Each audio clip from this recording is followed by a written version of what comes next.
Assalamualaikum. Selamat tengah hari kepada penonton setia IPG hari ini 23 September 2022. Kembali untuk siaran tengah hari anda. Diharapkan apa sahaja yang anda lakukan pada hari ini baik-baik sahaja. Saya, Lydia Damia akan bersama anda sehingga penghujung rancangan. Baiklah, saya bawakan pada hari ini sebuah topik yang sangat-sangat menarik untuk kita dengar bersama-sama. Sebelum itu, mari kita saksikan tayangan ini terlebih dahulu.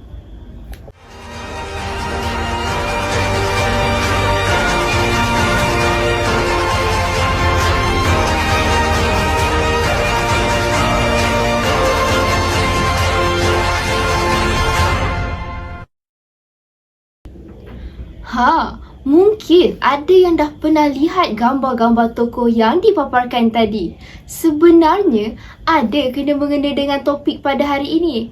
Dan pastinya, tetamu-tetamu kita yang berada di studio pada hari ini akan membuatkan anda terus-teruja mengenali dengan lebih mendalam tokoh-tokoh yang akan kita kupaskan sejarahnya pada hari ini. Jadi, mari saya kenalkan tetamu-tetamu kita pada hari ini. Saya perkenalkan yang di hujung sana terlebih dahulu, yang tidak asing lagi dengan IPG kita hari ini, Maiza Alisa, selaku ahli arkeologi dari Jabatan Warisan Negara di Malaysia. Apa khabar Maiza? Sehat, Alhamdulillah. Di sebelah Maiza, kita ada Nazifah Jasmin selaku ahli falsafah yang mengkaji tentang sejarah-sejarah Melayu. Apa khabar Nazifah? Alhamdulillah sehat. Baiklah, sebelum kita mengupas lebih mendalam berkaitan tokoh-tokoh yang kita akan bincangkan pada hari ini, eloklah saya menceritakan dahulu tentang biodata tokoh-tokoh yang kita akan ceritakan sejarahnya sebentar lagi. Baiklah, jadi tokoh pertama yang bernama Abdullah Abdul Kadir Munshi atau nama penuhnya Abdullah bin Abdul Kadir berasal dari Melaka. Beliau yang berketurunan Arab dan India merupakan seorang penulis, penterjemah dan guru bahasa. Yang menariknya, beliau mendapat gelaran Munshi ketika berumur 11 tahun apabila mengajar askar-askar Melayu di Melaka. Baiklah, mari kita ke tokoh yang kedua pula yang bernama Zainal Abidin bin Ahmad atau dikenali sebagai Zakbar. Beliau merupakan ahli akademik dan penulis yang berasal dari Negeri Sembilan. Beliau mendapat pendidikan di Sekolah Melayu di Linggi serta mendapat markah tertinggi dalam mata pelajaran ilmu hisab, karangan bahasa Inggeris dan geografi fizikal. Sebelum kita meneruskan perbincangan topik kita pada hari ini, bermartabatkan bahasa Melayu, kita berehat sebentar. Kembali selepas ini.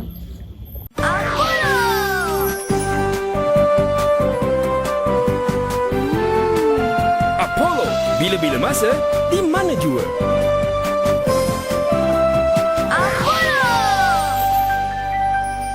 Kembali kita dalam rancangan IPG hari ini dengan topik yang kita bawakan, memartabatkan bahasa Melayu. Baiklah, mari kita bertanyakan kepada tetamu kita di studio pada hari ini. Maiza, kita tahu bahawa tokoh yang saya sebutkan tadi, Abdullah Munshi, memainkan peranan yang penting dalam memartabatkan bahasa Melayu. Jadi, bolehkah Maiza kupaskan sedikit mengenai peranan Abdullah Munshi ni dalam memartabatkan bahasa Melayu pada ketika dahulu? Baiklah, terima kasih kepada pengacara kita yang cantik dan manis pada hari ini. Seperti yang Lydia telah beritahu tadi, Munshi ni memainkan peranan yang penting dalam memartabatkan bahasa Melayu pada zaman dahulu. Untuk pengetahuan semua, Abdullah Munshi ni pernah menyandang jawatan sebagai penyalin dokumen kepada Sir Stamford Raffles. Beliau ni mengikut Sir Stamford Raffles ke Singapura selepas perjanjian Syarikat Hindia Timur British dan Kerajaan Johor pada tahun 1819 dan beliau ditugaskan mengumpul bahan sastera Melayu lama untuk Sir Stamford Raffles bawa pulang ke England untuk dikaji. Sejarah Singapura telah ditulis oleh beliau Dan penulisan beliau ni kan telah menjadikan rujukan oleh para pengkaji sejarah tanah Melayu pada ketika dahulu.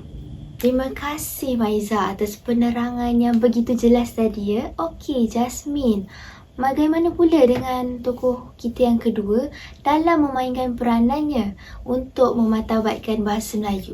Silakan Jasmine. Baiklah, terima kasih kepada pengacara yang sudi memberi peluang kepada saya untuk menceritakan sedikit tentang peranan Zainal Abidin Ahmad, atau seperti yang kita ketahui beliau dikenali sebagai Zabak. Seperti Munshi juga yang dijelaskan oleh Maiza, Zabak juga memainkan peranan penting dalam memartabatkan bahasa Melayu. Jadi dalam memperkasakan bahasa Melayu ini, beliau pun jemputlah beberapa orang pegawai kerajaan yang mempunyai pendidikan Inggeris ke Kuala Lumpur. Tujuannya adalah untuk menubuhkan Pan Malayan Malay Literary Society bagi menyatukan sistem ejaan Melayu. Dalam masa yang sama juga, beliau berusaha melakukan pembaharuan dalam sistem asas bahasa Melayu. Malah bukan itu sahaja, beliau turut melakukan pembaharuan dalam bidang ejaan dan tata bahasa Melayu. Okey, penonton-penonton sekalian yang berada di studio dan juga di rumah, anda semua mesti menantikan sedikit sebanyak kupasan tentang pemikiran tokoh-tokoh dalam memartabatkan bahasa Melayu. Baiklah, silakan Maiza untuk mengupaskan pemikiran tokoh yang pertama kita, iaitu Abdullah Munshi. Jadi pembaharuan dari segi pemikiran Abdullah Munshi ni kita dapat lihat daripada karya-karya beliau dan menandakan zaman permulaan bahasa Melayu moden. Ini adalah kata-kata ataupun kenyataan daripada tokoh bahasa, iaitu menurut Safian Hussain, Muhammad Tani Ahmad dan Johan Jaafar daripada 2006, karya-karya yang dihasilkan oleh Abdullah Munshi ni bertolak daripada dirinya yang membawa maksud beliau amat berani mengkritik bangsa Melayu termasuklah sistem monarkinya. Oleh itu, ada pihak yang mengatakan beliau ni dipengaruhi oleh pengaruh kolonial. Kalau penonton-penonton kat sini nak tahu kan, idea baru yang dikemukakan oleh Abdullah Munshi ni sangatlah baik, tapi tak dapat diterima oleh masyarakat pada zaman itu. Tapi kan, beliau ni tak mudah putus asa. Jadi hikayat beliau ni adalah hikayat yang pertama yang mempunyai pengarang pada waktu ketika itu. Sebabnya kan, hikayat bahasa Melayu yang ditulis oleh orang yang bukan berasal daripada tanah Melayu waktu itu hanyalah pengubahsuaian nahu bahasa mereka sendiri yang dipaksakan untuk menjadi dalam bahasa Melayu. Jadi melalui hikayat-hikayat yang dihasilkan oleh Abdullah Munshi ini, Abdullah Munshi ini berjaya menyandang gelaran sebagai bapa sastera Melayu moden pada zaman itu. Suka untuk saya kongsikan kepada penonton-penonton IPG hari ini bahawa salah satu keistimewaan hikayat Abdullah Munshi ini sampai dia dapat gelaran bapa sastera Melayu moden tadi ialah gaya bahasa yang digunakan oleh Abdullah Munshi ini mudah difahami sebab ianya seperti perbualan sehari-hari tetapi masih terpengaruh oleh bahasa Melayu klasik. Jadi keistimewaan inilah menjadi tarikan dan keistimewaan dalam hikayat Abdullah Munshi. Apa yang dapat saya simpulkan bahawa Abdullah Munshi ni dia bukan saja memperlihatkan perkembangan bahasa Melayu ni dalam karya kesusastraan saja, tapi menyedari betapa pentingnya buku nahu ataupun buku tata bahasa Melayu. Sebab baginya nahu ni sesebuah bahasa bukanlah dapat menyelesaikan 100% masalah biasa. Hal ini dapat diperkuatkan lagi apabila nahu sesuatu bahasa dikaji oleh orang asing yang bahasa ibundanya bukan bahasa Melayu, tapi tujuan dibuatnya itu adalah untuk kepentingan tertentu dan bukanlah untuk kajian ilmiah. Jadi ia melihat bahawa nahu bahasa Melayu yang dibuat oleh orang asing itu, seperti yang saya bagi tahu tadi, hanyalah satu pengubahsuaian nahu bahasa mereka sendiri yang cuba diserapkan ke dalam bahasa Melayu. Bagaimana pula dengan Jasmine? Terima kasih atas soalan yang diajukan oleh pengacara. Jadi, Zabba mula menekankan kekuatan dan kepentingan bahasa Melayu dan kedudukannya melalui penerbitan kitab yang berjudul Peliti Bahasa Melayu Penggal 3. Dalam kitab ini, beliau menzahirkan harapannya karangan ini dapat menghidupkan dan mengilhamkan kecintaan yang mendalam pada bahasa dalam kalangan anak-anak Melayu.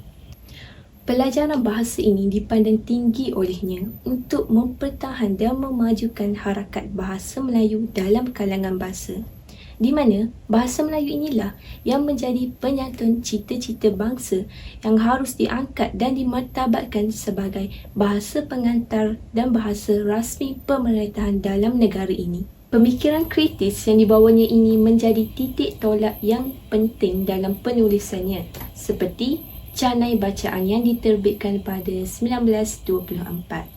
Canai Bacaan ini merupakan karya penulisan yang menghimpunkan cerita-cerita klasik. Contohnya dari hikayat-hikayat Melayu yang purbakala.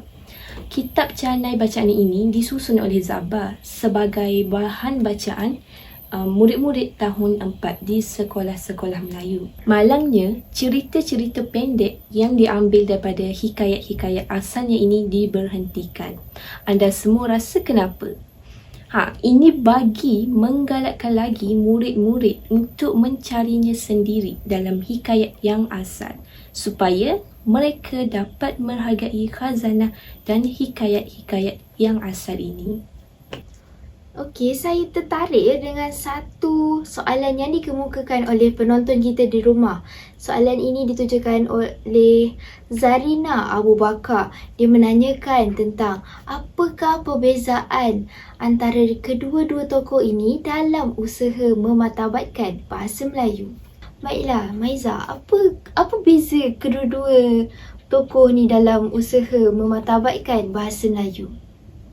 Satu soalan yang bagus daripada Lydia. Untuk Abdullah Munshi ni kan, dia sebenarnya mempunyai pengalaman yang sangat luas dalam bidang penulisan. Jadi waktu itu beliau pernah bekerja sebagai penterjemah bahasa, juga bekerja sebagai wartawan dan juga sebagai guru ataupun pengajar bahasa. Pengkaji-pengkaji sejarah ni berpendapat bahawa pemisahan antara sastera Melayu lama dengan sastera Melayu baru ni berlaku selepas tahun 1800, iaitu pada abad ke-19, iaitu setelah munculnya karya-karya Abdullah Munshi yang membawa unsur-unsur baru dalam sastera Melayu. Perbezaan lain yang kita boleh lihat antara dua tokoh ini adalah sejauh mana yang saya tahu, Zabba ni dia menyatukan sistem ejaan Rumi. Betul tak, Saudari Jasmine? Betul. Betul. Jadi untuk Abdullah Munshi ni, dia mencipta istilah bahasa Melayu. Selain itu, Abdullah Munshi ni juga melahirkan ataupun mencipta syair-syair yang sangat hebat lah, yang dikatakan pada waktu itu. Antara karya sulung yang dicipta oleh Abdullah Munshi ni adalah syair Singapura Terbakar. Syair Singapura Terbakar ni adalah salah satu cerita yang sangat panjang, tapi untuk dipendekkan adalah karya ini ditulis kerana Munshi ini sendiri yang melihat kesan kebakaran besar yang berlaku di Singapura pada hari Ahad 7 Februari 1830. Kejadian itu berlaku waktu tempoh baru Cina, waktu tahun baru Cina yang masih diraikan oleh kaum Cina lah pada waktu itu.